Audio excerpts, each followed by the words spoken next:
Hello guys, कैसे हो दोस्तों। आज हमारी टॉपिक है रिसीव की एंट्री कैसे की जाती है। आइए चलिए देखिए इस वीडियो में। पहले जाके हमें अकाउंट वाउचर में क्लिक करना है। हमारी रिसीव ओपन हो जाएगा। अकाउंट ये होता है जो कस्टमर कैश में देगा तो हम कैश में लिखेंगे।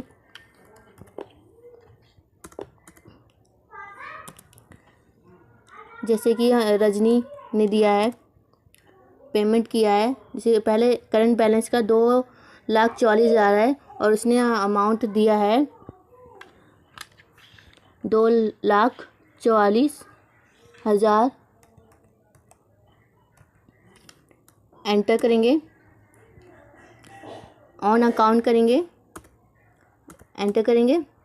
जो रजनी का करंट बैलेंस 0 हो गया, इसने पूरे अमाउंट 2,44,000 कर दिया है। 2,44,000। ऐसी हमारी वीडियो देखने के लिए स्मार्ट टिक चैनल को लाइक कीजिए, सब्सक्राइब कीजिए। Thank you.